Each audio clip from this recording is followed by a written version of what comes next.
Muito bem, mais uma vez, que a graça e a paz do Senhor esteja com todos. Amém? Oremos. Pai, eu quero te agradecer mais uma vez por este momento, ó Deus, de estudo da tua palavra, de oração, de poder falar, ó Deus, e expressar tudo aquilo que está em nós e clamar ao Senhor, porque sabemos que o Senhor é o Deus que ouve as nossas orações. Fortaleça-nos, ó Pai, conforme a tua vontade. Pedimos a tua bênção no decorrer do estudo da tua palavra também, preparando o nosso coração para recebê-la, Senhor, de forma maravilhosa e que ela possa realizar em cada um de nós a tua vontade, Pai. Muito obrigado, Senhor, porque a tua palavra tem nos fortificado, tem sido nosso alimento todos os dias no meio de todas as situações que estamos enfrentando. E com certeza, Deus, esta palavra vai poder ser também pronunciada, falada, Deus, pregada, e aí muitos saberão que tu és o Deus de toda a graça, de toda a misericórdia. Louvado seja o teu nome. Usa-nos, ó Pai, a cada um de nós como instrumentos nas tuas mãos. Faz de cada um de nós, ó Deus, instrumentos eficazes que possam realmente honrar e glorificar o teu santo nome. É no nome de Jesus que oramos e agradecemos. Amém. Ok. Então vamos lá, vamos acompanhar aqui mais um pouquinho do nosso estudo, né? Eu lembro que nos dois últimos estudos nós paramos exatamente aqui, nesse processo de amar as pessoas para poder falar de Jesus. O que nós destacamos é que o amor de Jesus Cristo por nós, ele não é somente o alicerce para a nossa esperança, mas também a expressão deste amor, ele é a única esperança de sermos eficientes por Cristo com as outras pessoas. Quer dizer, isso significa o quê? Que se não for o amor de Deus por nós, nós não teríamos como pregar este amor. E vivendo este amor de Deus em nós, através de nós, este amor também se manifesta e outras vidas vão receber deste amor e vão ver que esse amor é verdadeiro. Nós estudamos o texto de Romanos 8, falamos a respeito disso, e 1 Coríntios 13, que eu também deixei para que os irmãos pudessem ler, um texto clássico que fala do amor, e aprendemos lá também 1 Coríntios 13, que tudo que eu possa imaginar fazer, né, na minha vida, se não tiver amor, não tem valor nenhum. Né? Então, muito importante isso, principalmente dentro do nosso ministério. Né? No nosso ministério, somos desafiados constantemente a relacionamentos, e diante desses relacionamentos, é preciso amar, é preciso realmente ter ali uma grande compaixão por estas vidas, por estas almas, pelas pessoas que estão conosco, sejam elas nossos parentes ou não, todas elas que se aproximam de nós têm uma razão de ser, e Deus há de nos usar ali para falar de Jesus, para falar da graça dele, do amor dele, né? Uma coisa que é importante entender neste momento em que travamos estes relacionamentos com as pessoas é que nenhum relacionamento é para nossa realização. Isto tem que ser levado em consideração de uma forma muito sábia, porque às vezes nós agregamos relacionamentos, né, na nossa vida, mas sempre com o propósito de estar nos vangloriando dos relacionamentos que temos. Eu conheço fulano, beltrano, ciclano, e hoje nessa questão da mídia, né, vamos dizer assim, da internet, dos aplicativos, etc. e tal, existe aquela euforia de poder falar que eu tenho 1.000 seguidores, 2.000 seguidores, 1 milhão de seguidores, eu tenho no meu Facebook tantas pessoas e por aí vai, né? Isso não é um relacionamento. Agora, se você entende que isto é um relacionamento, se você tem lá, vamos supor, 600 pessoas no seu Facebook, saiba que você é responsável por essas 600 pessoas no que diz respeito a falar de Jesus para elas. Então, quando a gente diz que nenhum relacionamento é para nossa realização, tem esse propósito, né? Quer dizer, não está ali apenas para massagear o nosso ego, só para a gente poder dizer que eu tenho X seguidores e tenho mais seguidores que fulano e beltrano, né? E às vezes alguns pastores gostam também de mencionar isso. Às vezes eles têm lá também esses aplicativos, né? TikTok, Facebook, sei lá o quê, e aí eles comentam um pouquinho a respeito de quantos seguidores eles têm, as fotos que foram marcadas e por aí vai. E a gente fica perguntando, né? Esse tipo de relacionamento é realmente uma oportunidade para se falar do amor de Cristo? porque se for, você vai ter muito trabalho, já que você tem muita gente ali e que você entende que fazem parte desse rol de relacionamentos. Mas, independente disso, tenha sempre em consideração essa máxima. Relacionamentos não são para nossa realização. E é interessante que, no que depende de nós, relacionamentos acabam sendo conturbados, né? Cheio de problemas, dificuldades. Às vezes a gente briga com a esposa, briga com o marido, briga com os filhos, filhos brigam com os pais, há brigas entre os irmãos. Às vezes por uma situação ou outra, até pequena, a gente fica sem se falar durante um período, durante um certo espaço de tempo. Então, se os relacionamentos ficassem à mercê dos nossos cuidados, então, ai de nós, né? E ai da expectativa de ser um instrumento eficiente nas mãos do Senhor. Então, se há relacionamentos, há uma razão de ser. Então, nós vamos entender isso. Relacionamentos são, então, projetados para resultar na glória de Deus. Esta é a razão de ser de todo e qualquer relacionamento.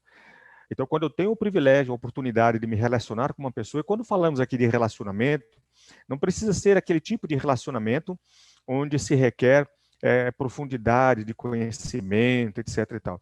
Às vezes você está num ponto de ônibus, ou às vezes num ambiente de trabalho, ou às vezes num período de férias em que você sai, você se relaciona com as pessoas. E aí você tem que também procurar compreender que se houve a possibilidade de você se relacionar com as pessoas, conversar, bater um papo, trocar umas ideias, etc. e tal, então entenda que ali Deus está usando aquela situação para que você seja um bom instrumento nas mãos dele, para que realmente naquele relacionamento possa se manifestar a glória de Deus. E de que maneira a glória de Deus vai se manifestar ali neste relacionamento? A gente vai estar caminhando nisso e mostrando isso, né? Isso nos mostra qual é o papel do amar em nosso ministério pessoal. Então, de uma maneira assim resumida, eu já diria que é o amor.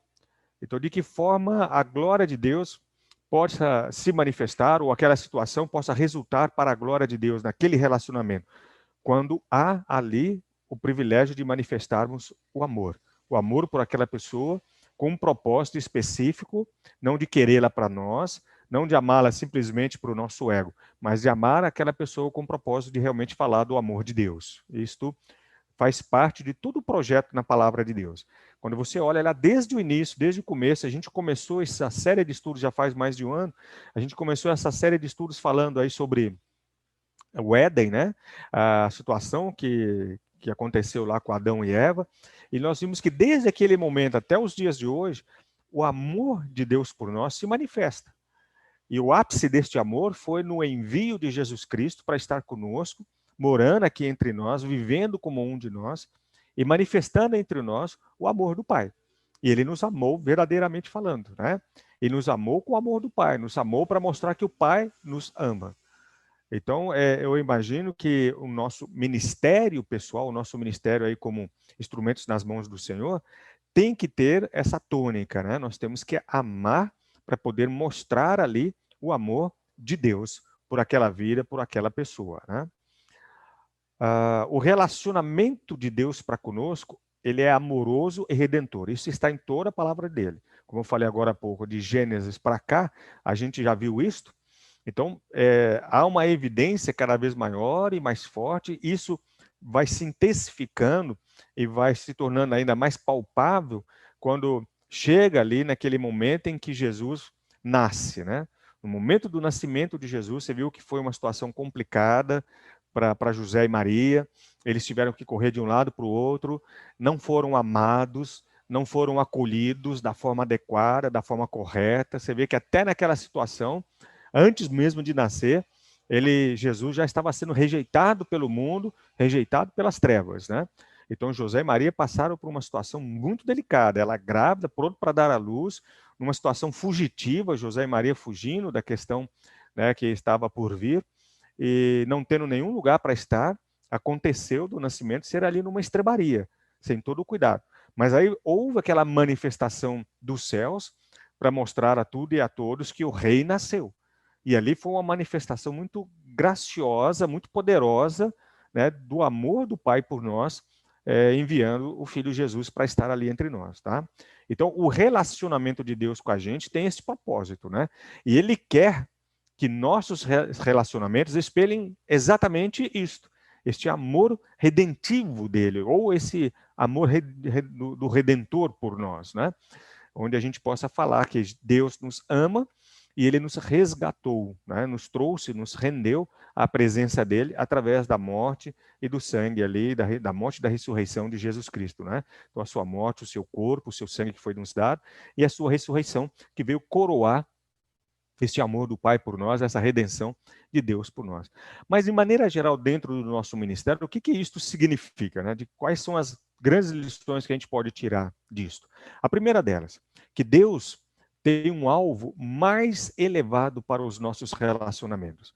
Então, os nossos relacionamentos, por mais que eu não consiga imaginar profundamente qual é a razão de ser, Deus tem um alvo muito grande, né, em nossa vida, nestes relacionamentos. Eu não consigo ver tudo, eu não consigo ver a extensão do propósito de Deus na hora que ele me coloca, por exemplo, numa situação de estar conversando com alguém que eu não conheço e fico horas ali com aquela pessoa, ou de repente uma situação em que vou brigar com alguém e meu coração ali é apaziguado, e aí eu começo a falar de Deus, começo a falar do amor, né, do Pai, da graça, né, da salvação.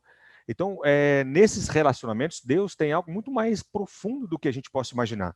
Enquanto que para nós, um relacionamento com essa ideia de ampliar a nossa rede, né, relacional, de conhecer mais pessoas, de estar ali com as pessoas, de ajudar as pessoas com os problemas dela, Deus age de uma forma ainda mais elevada do que isso. Se nós pudéssemos usar esta expressão, eu diria que a preocupação, vou pôr essa palavra entre aspas, né, divina, seria realmente de fazer com que através de nós, num relacionamento com outras pessoas, o amor dele possa se manifestar.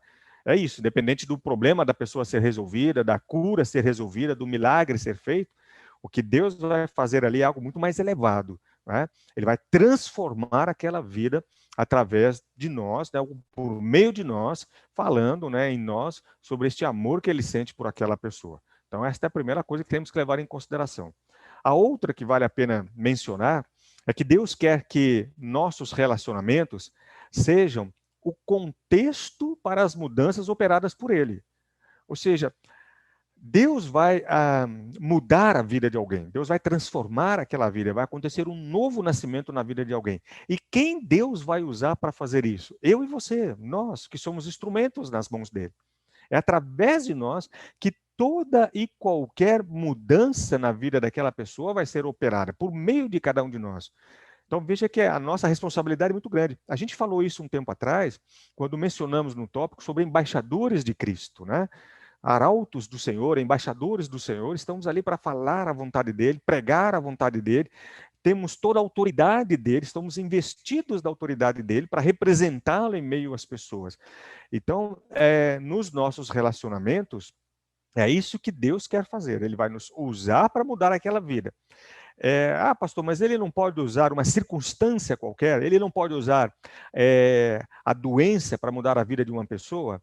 Olha, pelo que eu observo na palavra de Deus, a doença, ela é algo que pode nos achegar à presença dele, pode nos fazer clamar, pode nos fazer buscar, mas o que vai realmente ser usado por Deus para mudar a vida daquela pessoa somos nós. Ele usa a cada um de nós. Ele nos fez a imagem e semelhança dele e vai nos usar.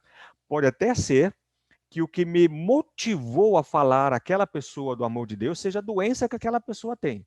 Então, de repente, eu fiquei sabendo que o meu amigo está doente, ou que o vizinho ficou doente, e eu vou lá para fazer uma visita, e aí eu aproveito e falo para ele, olha, não sei se você sabe, mas eu sou evangélico, eu creio em Deus, tenho uma fé em Deus, e gostaria, se você permitisse, de orar por você, e pedir que o Deus Todo-Poderoso possa cuidar da sua vida, e se for do querer dele, possa fazer um milagre aí na sua vida, te curando, sarando.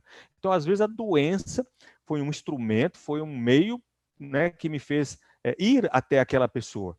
Mas quem Deus vai usar para mudar aquela pessoa somos nós. Nós somos o canal para isso ser feito. Isto está muito caracterizado no ministério de Jesus Cristo, né?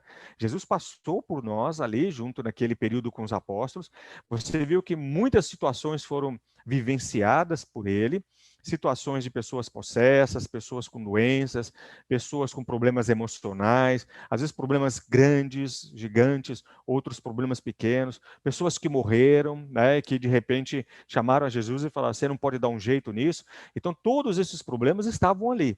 Mas você viu que Jesus usou cada um dos apóstolos, cada um dos discípulos, para que a palavra dele, o amor dele, a palavra do Pai, o amor do Pai, pudesse realmente chegar ao coração daquelas pessoas. Quando Jesus envia os discípulos, ele os envia com toda a autoridade para poder pregar a palavra, para falar dele, para falar do amor do Pai, né, para representá-lo realmente ali naquele momento. Tá?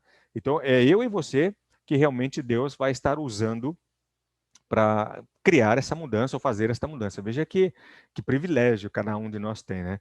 Você sabe, a gente já mencionou isso num desses estudos nossos, né? Que os anjos, eles anelam por isso, eles desejam ter isto, mas não foi dado a eles este privilégio, mas a nós, né? De poder pregar a palavra e poder falar de Jesus, né? Outro princípio também que é muito importante lembrar neste momento é que nós precisamos, então, construir relacionamentos que encorajem esta obra de mudança. O que eu quero colocar com isso? É aquela perspectiva de que a gente não fuja dos relacionamentos, que a gente não se acovarde, ou que a gente não levante barreiras, né? Ah, eu não vou falar com aquela pessoa porque ela é de tal religião. Ah, eu não vou falar com aquele porque ele é um ímpio. Ah, aquele lá é muito rico. Ah, aquele lá ele é boca suja. Então, às vezes a gente consegue levantar algumas barreiras, alguns impedimentos e deixamos de querer, né, provocar relacionamentos e aí perdemos a oportunidade de ser esse instrumento das mãos do Senhor para que Ele possa operar essa mudança. Por isso que eu falo que na rede social, esses relacionamentos que a gente tem na rede social, ok, são bons, mas eles não trazem a essência desta mudança, né? Talvez você possa se relacionar ali na rede, conversar, marcar uma oportunidade para estar com as pessoas. É um instrumento que vai ajudar nisso, como agora, pregando a palavra de Deus, né? Falando, dando um estudo bíblico. Mas entenda que a gente precisa realmente construir pontes, né? A gente precisa construir pontes relacionais para que realmente a gente possa ser nas mãos do Senhor esse instrumento. Então eu não posso ter medo disso. Né? Então, se Deus me deu a oportunidade de chegar ao coração de alguém, de falar a alguém, né, sobre o amor dele, então eu vou ter que encarar isso. Caso eu tenha alguma dificuldade, caso eu tenha algum medo, caso eu tenha alguma desavença com a pessoa ou algum preconceito para poder falar do amor de Deus, do amor de Jesus, então eu vou ter que trabalhar isso diante do altar de Deus em oração. E dizer para ele: Senhor, muda isso na minha vida, porque não está certo não eu ser assim, não está certo eu ter preconceito com relação a isso. Tá? Vamos imaginar que você seja levado para falar de Jesus para alguém que é homossexual. Imagine se você tivesse preconceito com relação a isso. Ah, não, não vou. Né? Esse pessoal aí, né? Não vou falar de Jesus, não vai adiantar nada.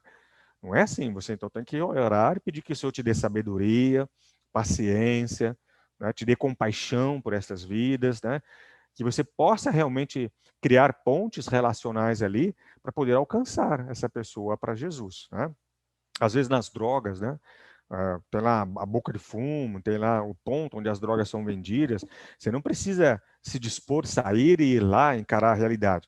Mas se Deus der a você a oportunidade de fazê-lo, peça que Ele te dê sabedoria, coragem, para realmente saber como alcançar estas vidas, como fazer, como construir essa ponte relacional para poder chegar lá e falar de Jesus. Esses três princípios são fundamentais dentro desse aspecto, né, que a gente está evidenciando aqui. A gente não pode escapar disso, a gente precisa entender isso de uma maneira muito clara. E para que entender isso? Né? Com que razão? Por que eu tenho que entender estes aspectos? Né? Eu diria que as Escrituras usam três palavras para que a gente possa entender isso muito bem. A primeira delas é justificação, a segunda é adoção, e a terceira é santificação. Você já deve ter ouvido falar bastante sobre isso, né? Muito a respeito disso, né? De justificação, adoção e santificação. E talvez você tenha ouvido falar tanto ainda esteja confuso. Ah, eu não sei o que é a justificação, eu confundo justificação com santificação, onde é que entra a salvação no meio de tudo isso é um pacote só, é a salvação, ou isso acontece como, né? Primeiro a justificação, depois a adoção, depois a santificação, e por aí vai. Então você já deve ter ouvido muito a respeito disso. Então, para entender bem essa situação de Deus nos usar como um instrumento para poder mudar a vida das pessoas, você tem que compreender esses aspectos, né, que são bíblicos, inclusive, né, esses aspectos aí do agir de Deus através da nossa vida, tá bom? O nosso propósito não vai ser, de forma exaustiva, querer debater sobre a justificação, adoção e santificação. Mas volto a dizer, a gente vai trabalhar esses três, né, temas dentro da instrumentalidade, dentro do tema que nós estamos abordando, como ser um instrumento nas mãos do Senhor. Em outras palavras, como instrumento nas mãos de Deus, o que eu tenho que entender da justificação, da adoção e da santificação? E às vezes até uma pergunta surge nesta hora do tipo, mas eu preciso entender isso? Não basta só falar de Jesus, do amor de Jesus? Sim, amém, é isso mesmo, basta só falar do amor de Jesus. Mas você precisa entender esses aspectos da justificação, adoção e santificação, porque você já passou por isso. A pessoa para quem você vai estar falando da salvação, vai estar pregando o evangelho, ainda não. E ela vai passar por este processo. Então você precisa ter discernimento para poder realmente evidenciar essas etapas na vida daquela pessoa, o que Deus está fazendo na vida daquela pessoa. E nós vamos ver isso de forma detalhada, né? Para começar, tem o aspecto da vida separada de Deus. A gente começa por aí, né? Quando a gente fala aqui de vida separada de Deus, significa a vida sem Deus realmente. Ainda não houve a conversão. Não houve a conversão da pessoa. Ela é uma pessoa ímpia, né? Não estamos falando aqui da ética da pessoa, tá bom? Às vezes tem um ímpio que a gente olha para ele e fala, mas ele é bom. É um ímpio. Quando se fala que ele é um ímpio, é no que diz respeito à sua fé em Deus, né? Então você fala assim, mas tem ímpio bom? Mas às vezes você olha para os seus pais que não aceitaram a Jesus como Senhor e Salvador, e você fala, mas eles são bons. O meu pai é bom, minha mãe, os meus irmãos não aceitaram a Jesus, mas são bons, eu gosto deles. O meu patrão, enfim, você olha para essas pessoas e você trata estas pessoas como pessoas de bem. Tá? Mas são ímpios, porque eles ainda não aceitaram a Jesus como Senhor e Salvador. Então, quando a gente fala de vida separada de Deus, estamos falando do ímpio. O servo de Deus, o crente, aquele que é de Jesus, aquele que teve um novo nascimento, ele não tem vida separada de Deus. Não tem. Às vezes, nós nos distanciamos de Deus por causa da nossa desobediência, da nossa negligência, porque temos o coração duro, né? Porque não queremos ouvir a palavra, ler a palavra, não queremos prestar atenção no sermão. Então a gente vai se distanciando de Deus. Mas a nossa vida não é mais separada de Deus, porque o Espírito Santo habita em nós, né? Então Jesus mesmo orou, Pai, eu estou voltando, mas eu quero que estes que o Senhor me deu sejam um comigo, assim como o Senhor e eu somos um. Lembra, na oração de Jesus, a oração sacerdotal, ele colocou isso. Então, para nós que somos de Jesus, não temos vida separada de Deus. Aquela separação já foi resolvida. Mas a pessoa ímpia ainda não tem essa vida com Deus. Ela está separada, ela está sem Deus no coração, ela está sem Jesus no coração, né? E por falar nele, em Jesus, ele, Cristo Jesus, é a entrada para o relacionamento com Deus. Veja como isso é básico, é simples, mas é importante saber. Então, a entrada para um relacionamento com Deus não é a doença, não é o problema, não é a dificuldade, não é a família brigando, não é aquela situação que a pessoa está vivendo. Aquela situação foi criada ali para que você pudesse chegar lá. Mas a pessoa, para ela entrar na presença de Deus, ela precisa de uma outra pessoa, ela precisa de um alguém. Quem é este? Jesus Cristo.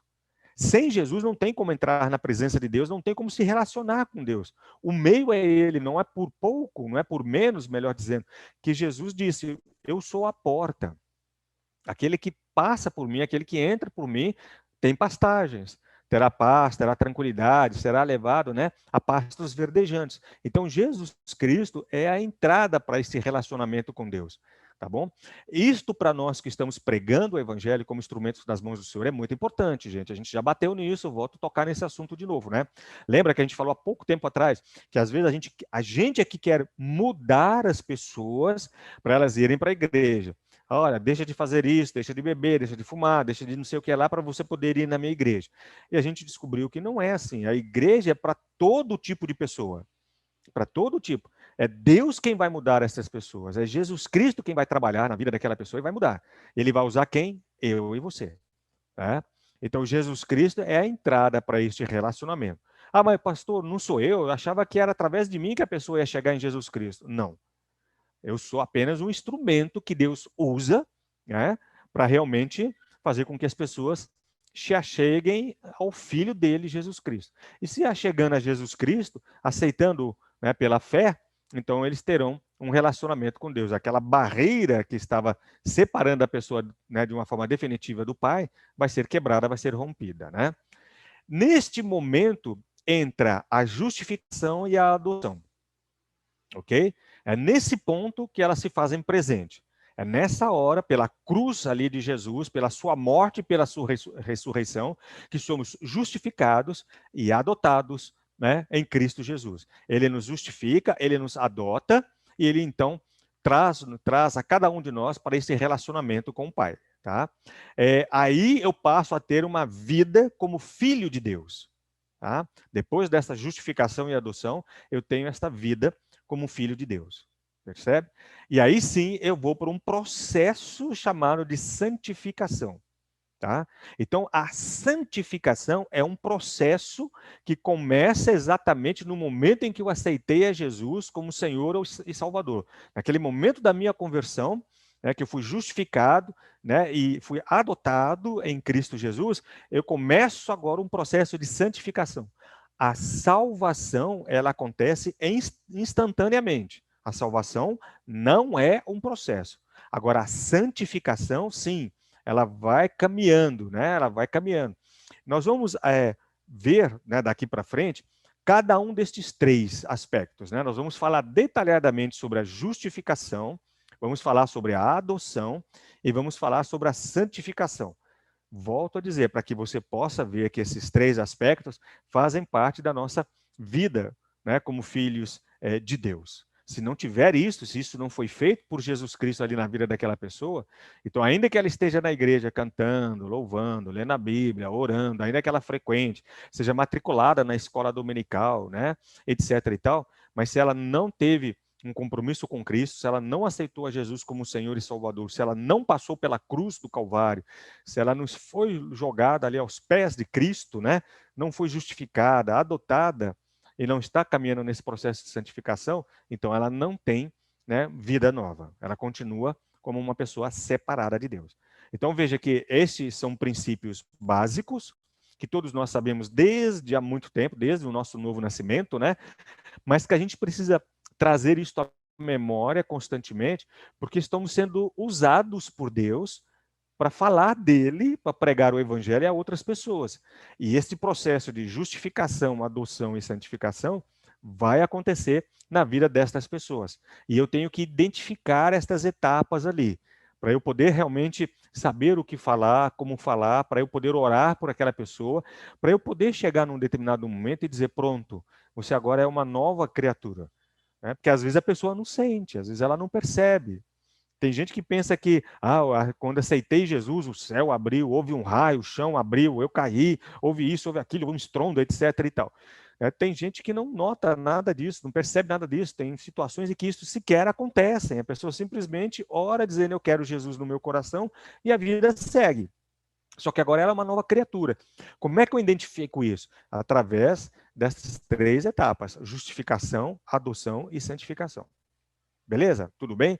Então a gente vai fazer uma pausa por aqui, né?